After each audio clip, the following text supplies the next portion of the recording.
Economy পড়ে যাবে, তেলের দাম বেড়ে যাবে, প্রেশিয়াস জিনিস পাবেন না, নিত্য প্রয়োজনীয় জিনিসের দাম বেড়ে যাবে। একটা ব্যাটল অনেক কিছু নষ্ট করে ফেলবে। একটা যুদ্ধ বিশ্বের প্ল্যাটফর্ম চেঞ্জ করে ফেলতে পারে। সামনে একটা বড় ফাসাদ অপেক্ষা করছে, আল্লাহ ভালো জানেন। একটা বড় মালহামা হবে পৃথিবীতে, মহাযুদ্ধ।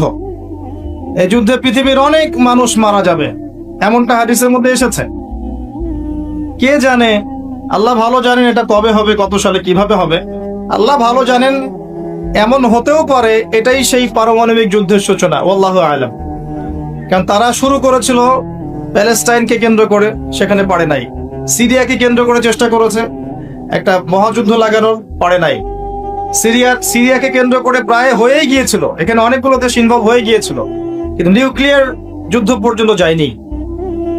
কিছু মানুষ চাচ্ছে, একটা সভ্যতা চাচ্ছে যে পৃথিবীতে একটা মহাযুদ্ধ ঘটুক, এর ফলে পৃথিবীর ম্যাক্সিমাম মানুষ যেন মারা যায়, পরাশক্তিগুলো দমন হয়ে যায়, সে নতুন করে রাইজ করবে, সেই অপেক্ষায় বসে আছে। প্রথম বিশ্বযুদ্ধের পরে একটা কান্ট্রি বিশ্বের রুলিং স্টেট হয়েছে, দ্বিতীয় বিশ্বযুদ্ধের পর আরেকটা কান্ট্রি বিশ্বের রুলিং স্টেট হয়েছে। এখন অন্য কোন রাষ্ট্রকে যদি পৃথিবীর শাসন রাষ্ট্র হিসেবে আত্মপ্রকাশ করতে হয়, তাহলে বিশ্বে আরেকটা বড় যুদ্ধের দরকার আছে। জ্ঞানী মানুষ ইশারা বুঝবেন, তারা এই চেষ্টাই করছে। এভাবে বিশ্বের পরাশক্তিগুলোকে তারা লড়িয়ে দেওয়ার চেষ্টা করছে, এবং পিছন থেকে তারা দাবার গুটি চালছে, তারা সামনে আসবে না। এগুলো তারা বুঝবে যাদের দু চোখ আছে, খিদর আলাইহিস সালামের মতো। তারা বুঝবে না, লাহুম কুলুবুন লা ইয়াফকাহুনা বিহা ওয়া লাহুম আযানুন লা ইয়াসমাউনা বিহা ওয়া লাহুম আ'য়ুনুন লা ইউবসিরুনা বিহা উলাইকা কাল আনআম বাল হুম আদাল। এই শ্রেণীর মানুষ এগুলো বুঝবে না। তো পৃথিবীর প্রতিটা ক্ষেত্রে ফাসাদ মানুষ সৃষ্টি করেছে, আর মানুষের জন্য এই পৃথিবীর ক্ষতি অপেক্ষা করছে, পরকালীন ক্ষতি অপেক্ষা করছে। মানুষ বুঝতে পারছে না যে এর ফলে কি হতে পারে। মেডিসিন বন্ধ হয়ে যেতে পারে, পরিবেশের মধ্যে অক্সিজেনের লেভেল কমে যাবে, ফ্রেশ বাতাস পাবে না মানুষ, ফ্রেশ খাবার পাবে না, ইকোনমি পড়ে যাবে, তেলের দাম বেড়ে যাবে, প্রেশিয়াস জিনিস পাবেন না, নিত্য প্রয়োজনীয় জিনিসের দাম বেড়ে যাবে। একটা ব্যাটল অনেক কিছু নষ্ট করে ফেলবে। একটা যুদ্ধ বিশ্বের প্ল্যাটফর্ম চেঞ্জ করে ফেলতে পারে। আর যদি সেটা কোনো নিউক্লিয়ার যুদ্ধ হয়, তাহলে তো কথাই নাই, যেখানে বোম একটা পড়বে, শেষ, ম্যাসাকার। আর এখনকার নিউক্লিয়ার ওয়েপেন্স গুলো ওই জাপানের হিরোশিমা নাগাসাকির মতো নয়, এখনকার গুলো আরো অনেক শক্তিশালী। একটা বোমা একটা রাষ্ট্রকে উড়িয়ে দেওয়ার জন্য যথেষ্ট, মানুষ কঙ্কাল ছাই হয়ে যাবে, কিচ্ছু করতে পারবে না। আর যেসব রাষ্ট্রের এই ক্ষেপণাস্ত্র প্রতিরক্ষা ব্যবস্থা নাই, তাদের অবস্থা তো আরো অবস্থা খারাপ। কথা বুঝতে পারছেন না? ক্ষেপণাস্ত্র প্রতিরক্ষা ব্যবস্থা থাকে, কেউ যদি মিসাইল ছোড়ে সেটাকে আকাশেই ধ্বংস করা যায়।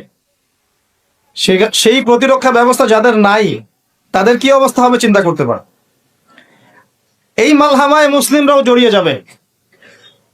কারণ বিশ্ব এখন একটা, যেটা আমরা বলি যে গ্রামের মতো, ভিলেজ, একটা ওয়ার্ল্ড ভিলেজ, বিশ্ব একটা গ্রামের মতো হয়ে গেছে এখন। একদিকে ঢিল পড়লে আরেকদিকে প্রভাব পড়বে, তাই পুরো বিশ্ব একটা পরিবারের মতো হয়ে গেছে। একদিকে সমস্যা সৃষ্টি হলে সমস্ত বিষয়ের দিকে ইফেক্ট হবে, প্রত্যেকটা রাষ্ট্র ইফেক্টেড হবে। তো কেউই আমরা ক্ষতি থেকে মুক্ত নই, না দুনিয়ার ক্ষতি না পরকালে। আর পরকালের ক্ষতি তো আপনারা আমার চেয়ে ভালো জানেন। মানুষের জন্য অপেক্ষা করছে পরকালের সওয়াল জবাব, কবরের আযাব, মিজান, পুলসিরাত, জান্নাত, জাহান্নাম। ইন্নাল ইনসানা লাফি খুসর। তারপরেও মনে হয় আমাদের চালচলন দেখলে যে ক্ষতি আমাদেরকে স্পর্শ করবে না। আমাদের ব্যাপারটা অনেকটা এমন যে আরে অন্যদিকে কি হয় হোক, আমি তো ভালো আছি। যখন সবকিছু নষ্ট হয়ে যায় তখন নিজেও ভালো থাকা যায় না। থাকা যায়? যখন সবকিছু নষ্ট হয়ে যায় তখন নিজেও আর ভালো থাকা যায় না। তো আমাদের ভাগ্যেও ক্ষতি অপেক্ষা করছে, এটা সময়ের ব্যাপার মাত্র। এখনো যদি আমরা সচেতন না হই, নিজেদের ফিউচারের চিন্তা না করি, নিজেদের আমল, আকীদা, পরিবার, রিজিক এগুলোকে না গুছিয়ে নেই, তাহলে সমস্যা আছে। আমরা কি সমস্যায় পড়তে চাই? আল্লাহ পাক আমাদের সবার আকীদাকে পরিশুদ্ধ করুন, আমিন। বেশি থেকে বেশি নেক আমল করার তৌফিক দান করুন, আমিন। আমাদের পরিবারগুলোকে আল্লাহ পাক জান্নাতি পরিবার রূপে কবুল করে নিন, আমিন। সবাইকে আল্লাহ পাক হালাল রিজিকের ব্যবস্থা করে দিন। দ্বীন ইসলামকে প্রতিষ্ঠা করার তৌফিক আল্লাহ পাক আমাদেরকে দান করুন।